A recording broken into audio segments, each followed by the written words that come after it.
बिस्मिल्लाहिर्रहमानिर्रहीम। मैं हूं आपकी होस्ट नजमा शाकिर और आज मैं आपसे बात करूंगी कि टीन एजर बच्चों से कैसे बात की जाए।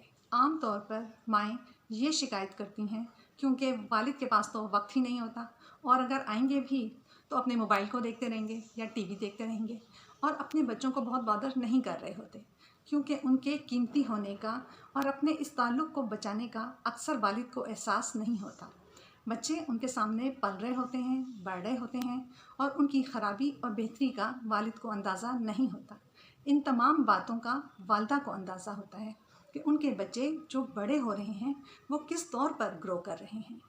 ये वक्त वो होता है कि जिसमें बच्चा माँ और बाप से दूर होता जाता है और अगर इस वक्त और लम्हे को संभाल लिया जाए और इसे हिकमत और दानिश से डिज़ाइन कर लिया जाए तो यकीन जानें कि दुनिया की सबसे कीमती मता जिसके लिए हम जीते हैं, क्योंकि जब हम बड़े हो जाते हैं तो हम अपनी तमाम इन्वेस्टमेंट, अपने तमाम दुख सुख दौलत सब अपने बच्चों पर लुटा देते हैं और वही बच्चे जब हमसे मोहब्बत नहीं करते और हमें फॉलो नहीं करते तो बहुत तकलीफ़ होती है।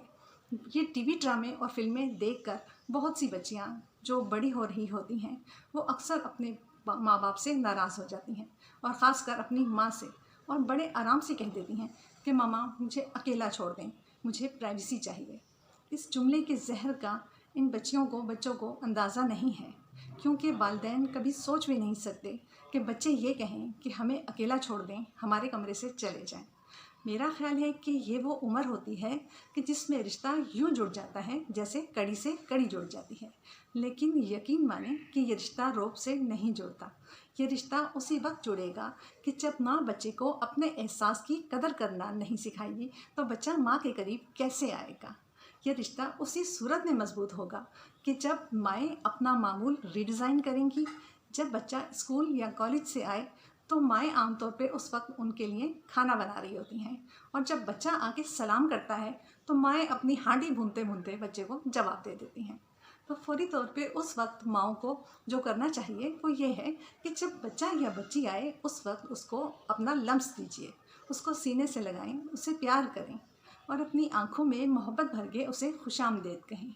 उसे फ़ील हो कि एक बुरी सी जगह पर, जहाँ पर कोई उसका इंतज़ार नहीं कर रहा था, घर एक ऐसी जगह है जहाँ पर उसकी माँ उसका इंतज़ार करती है और उसे चाहती है और उसके आने पर उसकी माँ की आंखों में रोशनी आती है।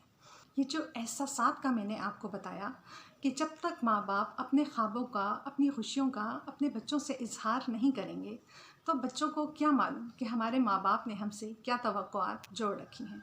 तो लाजिम है कि माँ और बाप अपनी पसंद का इजहार अपने बच्चों के सामने करें, उन्हें बताएं कि हम अपने बच्चों का कितना तहफ़्फ़ुज़ चाहते हैं।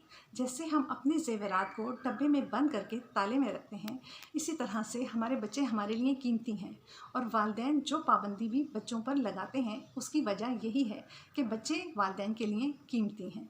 अपने बच्चों को आराम करने का पूरा मौका दें, इनके खाने पीने का ख्याल रखें और हमेशा अपनी मर्ज़ी ना थोपें, बल्कि कभी उनकी मर्ज़ी का खाना भी उन्हें खिलाएं और उनके साथ बैठ के कम से कम 1 घंटा लाजमी ऐसा रखें कि जो आप अपने बच्चों के साथ गुजारें।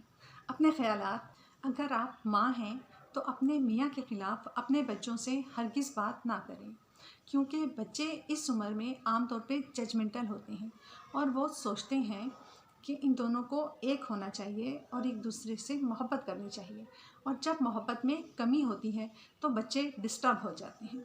और अपने बच्चों की मौजूदगी में अपने शौहर से कभी तलख़ी से बातचीत ना करें। अगर बहुत ही प्रॉब्लम है तो बच्चों के जाने का इंतज़ार करें। बच्चों के सामने कभी भी इस रिश्ते को डिसग्रेस ना होने दें। इसी तरह बच्चों के सामने अपनी फूफियों और बच्चों की खालाओं की बुराइयां ना करें।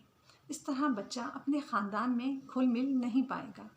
इसी तरह घर में फूफो आई हुई हो या खाला आई हुई हो तो बच्चों को उनके साथ घुलने मिलने दें, और अगर कहीं से आपको लग रहा हो कि कोई पॉइजनिंग हो रही है तो प्लीज़ उसका हल करें। और ज़रूरी है कि बच्चों को कुछ जिम्मेदारियां सौंपें। मैंने बहुत से लोग ऐसे देखे हैं कि जहां पूरे घर का खाना उन्हें ही बनाना होता है, लेकिन वो अपनी बेटियों को अपने साथ नहीं मिलाती। उस वक्त में बच्चियों को अपने साथ मिलाएं ताकि इस तरह मिलजुल के काम आसान हो सके। बहुत सारा काम उन्हें ना दें, लेकिन उन्हें इस खाने में ऑनरशिप दें, ताकि बच्चियों को भी एहसास हो कि इस खाना बनाने में उनका भी हिस्सा है। और फिर उसको बताएं कि ये वाला काम मेरी इस बेटी ने किया है। तो इस तरह से घर का निज़ाम बहुत अच्छे से चल जाता है। बच्चियों को अपनी तारीफ़ सुनना अच्छा लगता है। बच्चों को अच्छा लगता है कि जब कोई कहता है कि आपने खाना अच्छा बनाया है, आपने कपड़े अच्छे पहने हैं। और इसी तरह बच्चों को बातचीत के आदाब भी सिखाने चाहिए, और बच्चों को लोगों से मिलने मिलाने के आदाब सिखाएं। और बच्चों को ये भी बताएं कि किससे डिस्टेंस रखना है और किसके साथ घुल मिल के बैठना है। अपने बच्चों के साथ दोस्ती करें। ऐसा ना हो कि आप कमरे में दाखिल हों और बच्चा अपना मोबाइल छुपा ले और आपसे दूर हो जाए। कोशिश करें कि जो भी बात हो बच्चा आपसे शेयर करे, अपने दिल की बात आपसे कहे, अपनी खुशियों को आपसे शेयर करे, अपनी प्रॉब्लम का हल आप में ढूंढे। इस तरह से बच्चों की शख्सियत में बहुत अच्छी तब्दीली आती है। और मैं उम्मीद करती हूँ कि हमारे तमाम वालिदैन मेरी बताई हुई बातों पर अमल करेंगे और अपने बच्चों को अपने से करीब करने की पूरी कोशिश करेंगे। अल्लाह ताला हर घर को खूबसूरत और जन्नत जैसा बना दे। आमीन। अपना बहुत ख्याल रखिएगा। अपनी होस्ट नजमा शाकिर को इजाज़त दीजिए। अल्लाह हाफिज़।